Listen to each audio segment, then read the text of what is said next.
Thanks for being here. A couple comments about obviously the first early signing period. I don't know if it's the first ever in the history of college football, but first one that we've ever been a part of. I really want to thank our staff. And I don't normally do that. It's all about the player, but I can't remember the urgency that we experienced today or this past 2 weeks. You just start thinking about the time warp that took place.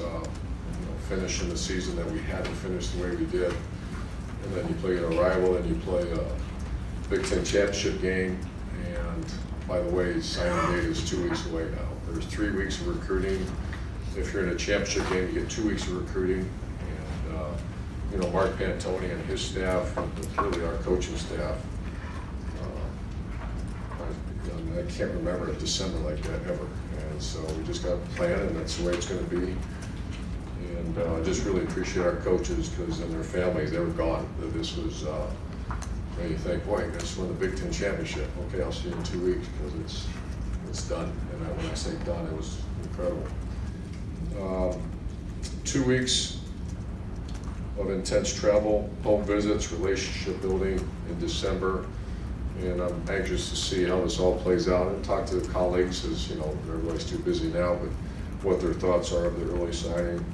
And special thanks to the parents of these incredible families. This is a heck of a group. And the older I get, and I don't sound very unique, but I'm one of the guys that have been on both sides of it. To hand your child to someone really changed my whole approach to recruiting 8 years ago, or whenever that was, when my daughter was recruited by Georgia Tech. That's when Real Life Wednesday started. That's when we spend an inordinate amount of time of, we don't talk about degrees as much as we talk about careers. I remember a coach one time, I would ask the coaches recruiting my daughter, and I'd stop them and say, what are you gonna do for my kid? And every one of them said, we're gonna help her get a degree. I looked and I said, my daughter's a 4.0, what the hell are you gonna do to get my kid a degree? Help her take tests? It's not. So we've taken a much different approach here at Ohio State, and that's, yes, a degree is absolutely critical and essential to leave here with a degree, but we're going to try to do much more than that, and that try to give them a career. And we have worked so hard on it, and it's been an overwhelming success. A lot of that has to do with because we're in corporate America is only about 2 miles from here, and it's been a great success. And I know that's very important for young people when the families hear that. That's very strong. Quick comments about early signing, and then I'm sure you got some questions. That we all have to remember that there's one person that really counts in this, and it's not me, it's not you, it's not the assistant coaches, it's not the university, it's the player. The player's making a life-changing decision, and I would hope that I'm not complaining, because I'm still invited. We did very well. I can't imagine that we have this many early signed. It was very good. My understanding was early signing was for the Jalen Gills of the world, a kid that grew up in Columbus, Ohio, wants to be a Buckeye his entire life, and he's going to sign, so you don't have to babysit him for the next 2 months, which I think that's very appropriate and admirable. But what I felt happened, and something that we deal with and other schools deal with, is that the NFL entry deadline is January 15th. Our kids just got done playing 2 of the biggest games of their career, and won a championship, and we're getting ready to play in a big-time bowl game against a heck of a team at USC. So there's been very little, if any, conversation about NFL entry and all that. Yet we're trying to fill a roster that I don't know. I can't tell you who's leaving, who's coming, and I have some ideas, and there's been preliminary talk. But you're talking about life-changing decisions for those guys, and life-changing decisions for young people, the prospects. I just feel when you start squeezing people's time, I just don't know if that's the right thing to do, but I'm anxious to see how it all works out. So we have the numbers, you saw that room in there, it's just, you're playing the percentages, and what happens if you oversign and a young man doesn't decide to go to the NFL when he told you he was, that's his right. You can't hold that against him, and same thing with so the intent was for the Jalen Gill. What I've had happen to me is I talked to several players, and my answer to them, because we're straightforward with them, is that I don't know if I have a scholarship right now because I don't know who's leaving for the NFL draft. a couple times, more than a couple, I got a comment back saying, Coach, the school's telling me if I don't sign on this 20th, I'm out. They're taking my scholarship offer. And that's not what the intent of the rule was. But I get it. I just think that's a great conversation piece for everyone to say, okay, well, really, is that the intent of the early signing period? So here's a young person committed to a certain school. His dream is to go to a school that you can compete for a national title. However, the school that's competing for the national or in that level saying, I don't know, because there might be 5 guys leave for the NFL draft. But you know what? Austin, there might not be 5 guys. So what do? Well, you're honest with them. And the comment back is, I think I have to sign with this, because what if they pull my scholarship? I'm stuck with nothing. So I just think those are good conversation pieces. If we always remember the only thing that really matters is that young person gets to go to the best place he can possibly go, and that he wants to go.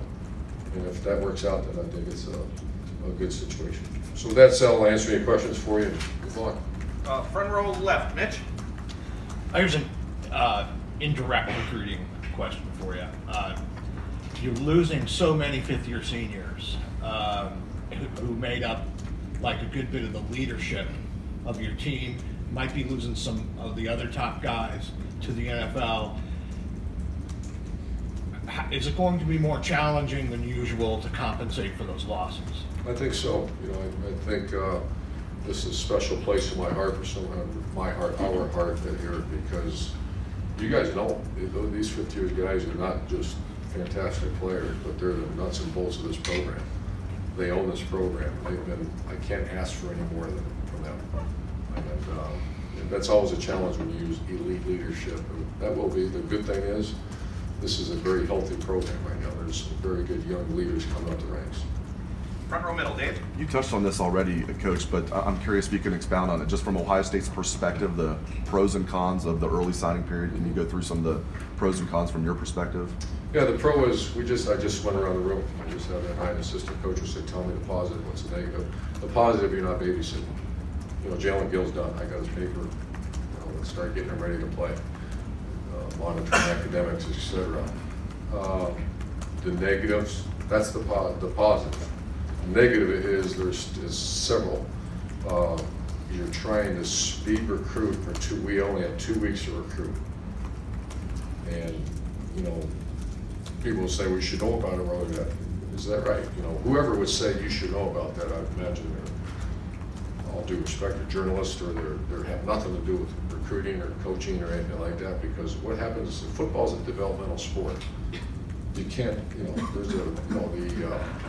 there's some freaks of nature that just are giant, you know, just bigger and fast and everything by the time they get to this point. There's, you know what, there's also the Darren Lees.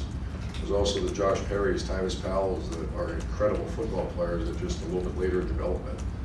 And those guys, that concerns me, because Ohio is so known for that too. And that really is alarming to me. On our staff, I keep diving into our coaches. Are we doing the right thing here? Well, this kid's better because, you know, he's had 4 years of spring practice. He's had all this. He's a little bit ahead. And we don't have a chance to get to know these late developers. And, you know, we took a late developer this year. And it was one of those probably 10 hours of conversation on that. So the positive is, like I said, no babysitting. The negative is that you're squeezing the recruiting process into a small time period. And very critical decisions for us, very critical, more critical decision for the young person. It seems like every year you guys are adding a player like a Robert Landers, for example, late in the process, an Ohio kid. It's not always an Ohio kid, but a player like that you're adding in like January now. They won't be available. They're signed. Second row right, Tony. You were just talking about wanting to see senior tape, especially at quarterback. I think you got a chance to do that this time with Matthew Baldwin. How much more comfort does that give you, and what did you see? Oh, I saw a dominant performance by a senior. I saw a kid that had a chance to lead Lake Travis. And nowadays, every kid, I'd say 90% of those players leave because they have to go get theirs. And here's a guy who's loyal to his school. It's a great high school. One of my first experiences down there. Great. That's as good a football as there is in the United States of America. Here comes in a kid, completes over 70% of his passes, takes it to the state championship, and is a monster competitor. That we, you know, Ryan Day did a heck of a job. you know, we're sitting there getting ready to play Penn State, and he's coming up to me saying, hey, let's watch this kid from Lake Travis. I'm ready to like pass out. So, you know, it's 10:30 at night. I've got 3rd down and 6 in my mind, and we're trying to watch another quarterback. But that's the way it is. And so you're squeezing a recruiting process into a small time frame. When you saw him, did that make, were you still interested in taking 2 quarterbacks at that time, or were you sold on just We one? just can't numbers wise. Yeah, I'd take 2 anytime we can, especially with our situation. You know, it's just a little fluid right now.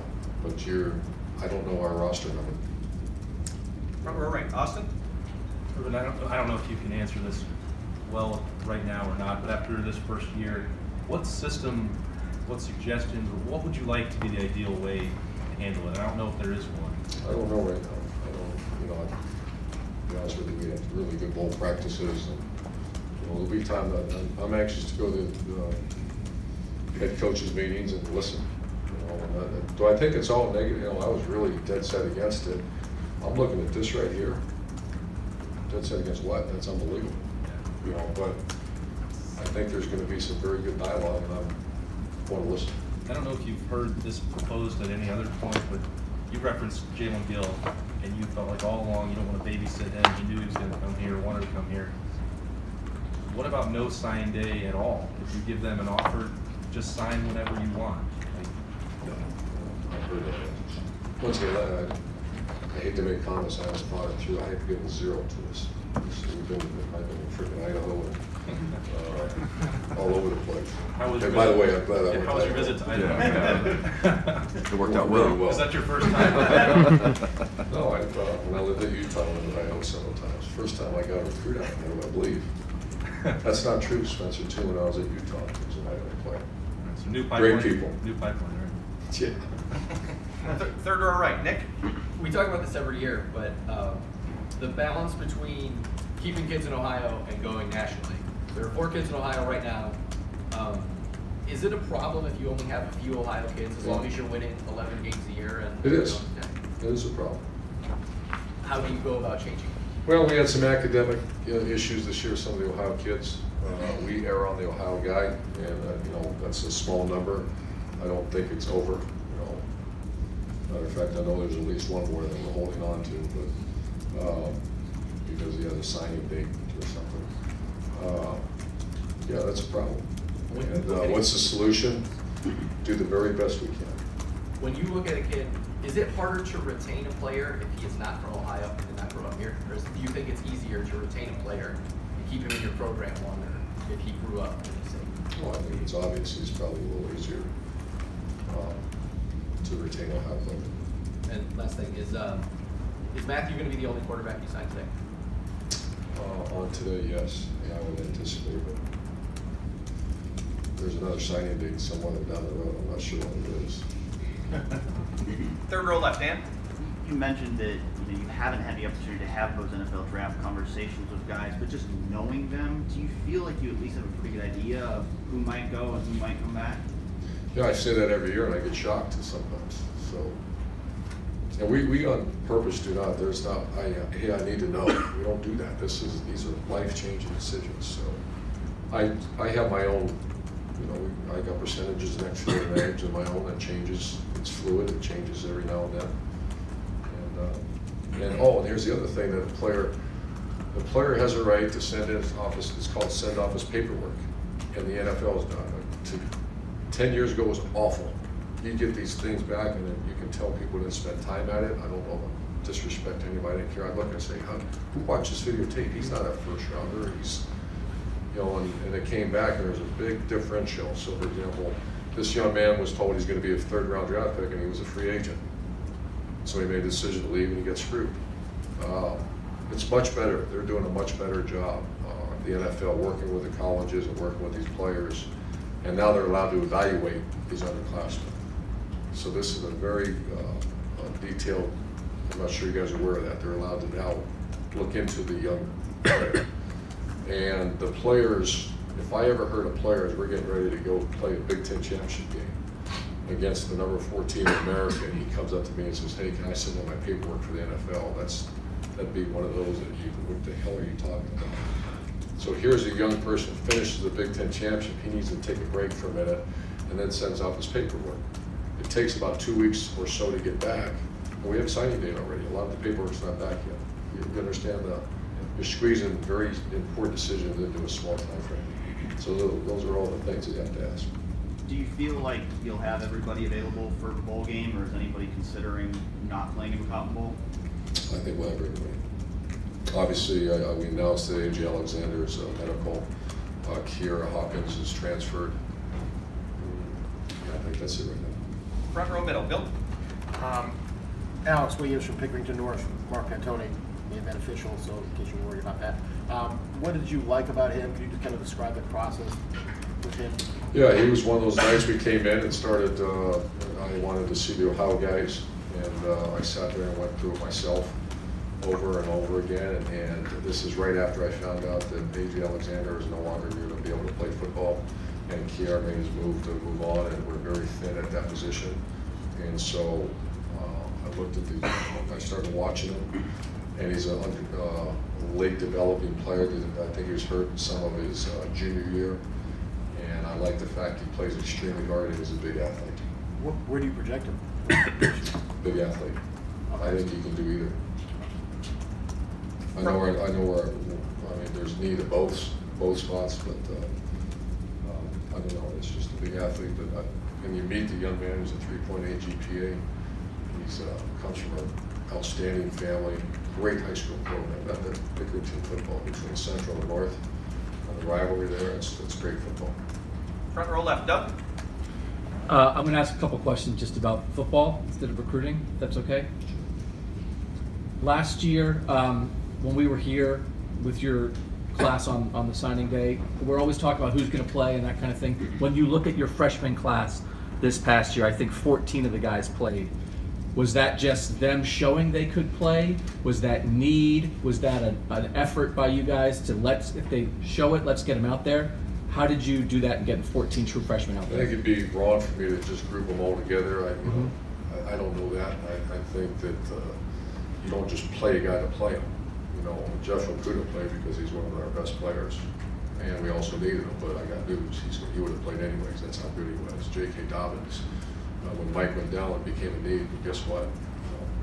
So I think it's unfair for me, Doug, to just group them all together. I would like to play. You know, I say that every year, and sometimes it doesn't work out that way. It's not an intent. If you don't play here, it's because you're not good enough. It's not because we're saving you for somewhere down the road. Those days are gone. If you come here and you're good enough, you play. And if you don't, so I try to tell everybody, you know, fans, uncles, everybody, if he's not playing, it's not because they were holding him back. No, you go play. And this was a very good group we had in their future. That group's a very good group. And then this is even more specific. When I think about JT Barrett and his career at Ohio State, to me the play that stands out most for him and what he did great was the third down runs from the empty set. Why was he so good at that? Why did you guys, sometimes you'd see that, you know, it's 3rd and 4, and JT's back there by himself, 5 wide. It's like, this is going to be a quarterback run. And it would be a quarterback run, and it would work. It worked a lot. Why is he so good at that? Why were you guys so good at that with him, running him on 3rd down? Well, historically, it goes back to 2001 at Bowling Green. Dan Mullen was on my staff, and Dan and I this is before team really did a lot of that. The other guy that was very good at that was Bill Snyder at Kansas State. I went there and spent a week and watched how he did his business. And he was doing things that other people didn't do, and it's sheer numbers. You put 5 guys out, they get 5 guys that just now left the box. And you put a free safety back there, and there's only 5 guys left. Does that make sense? Mm-hmm. So your numbers are called equated. And so that's one reason. And he is dynamic at getting that. He's a very good reader. He's a very good understanding. He's excellent with ball security, and it works. And it does. It's a combination, right, of his athleticism, but his smarts of being able to read where he needs to go and be powerful. 2 things. Number 1, he's competitive, one of the most competitive human beings that stands on this earth. And number 2, he's tough. All the other things are true, but you have a competitor like that, I know who's going to touch the ball. I've said it over the headsets many times. JT's carrying the ball. Back row left, Kevin.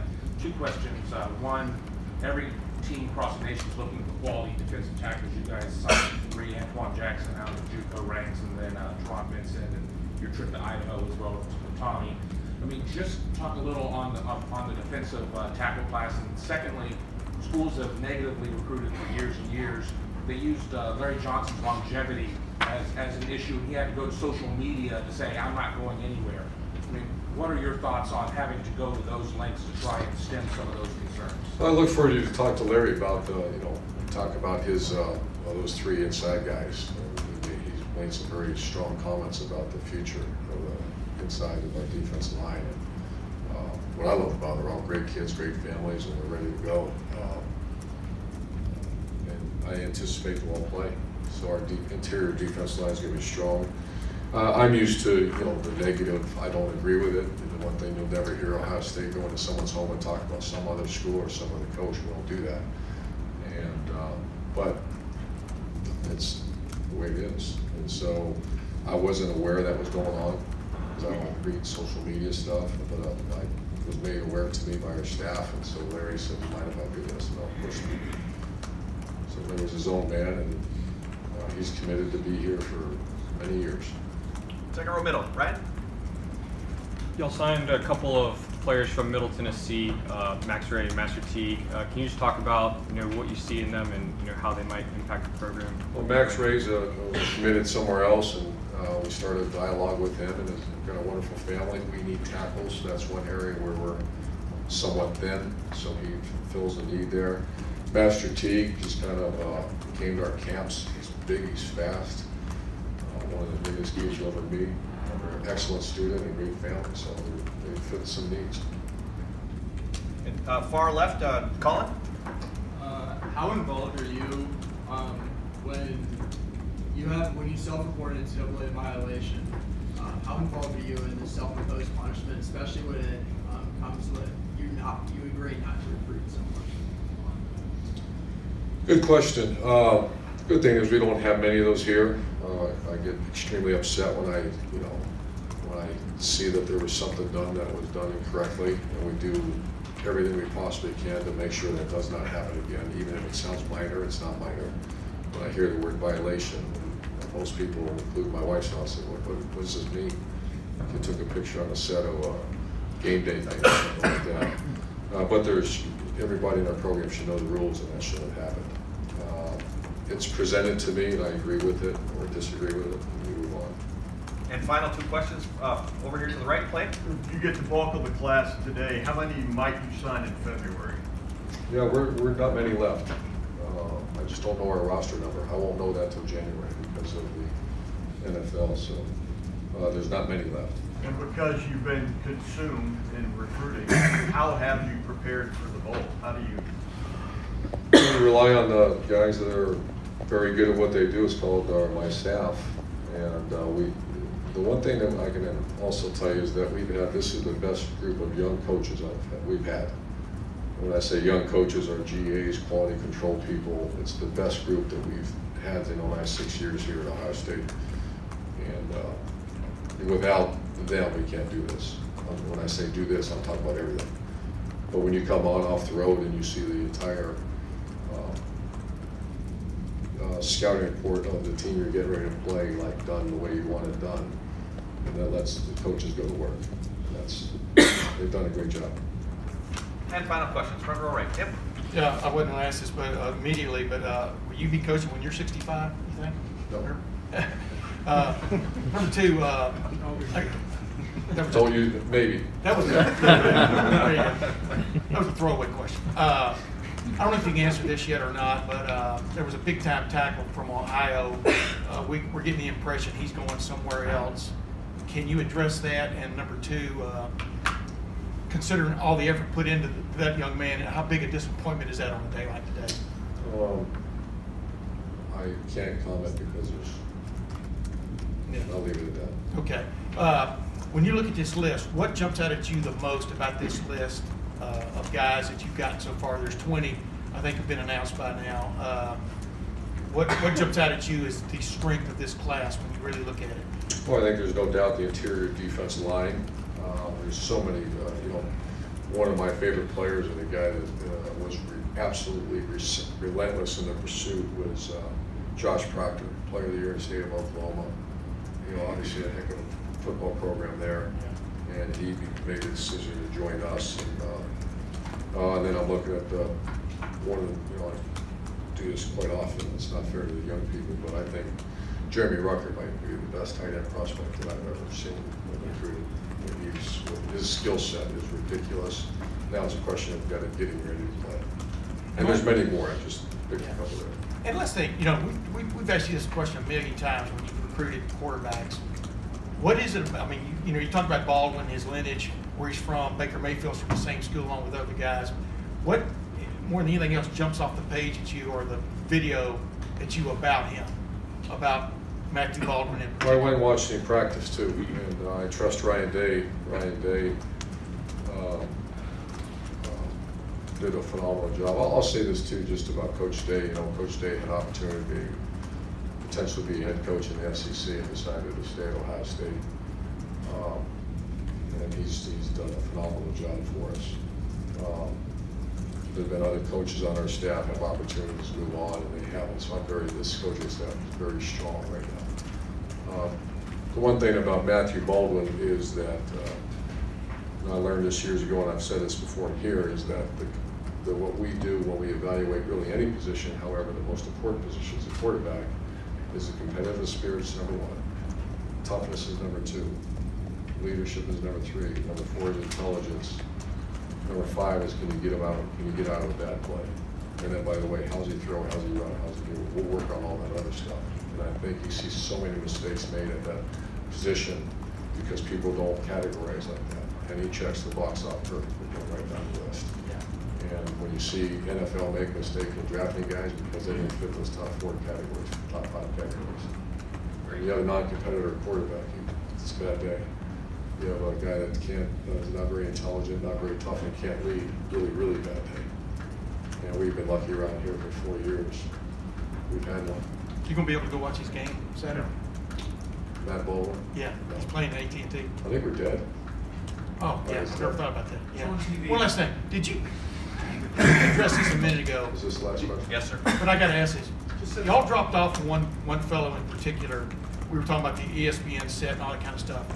Was that the reason you dropped off of him, or was it another reason? I don't want to. You don't want to get into that? We're going to move on. Okay. Thanks, guys. Coach, thank you very much.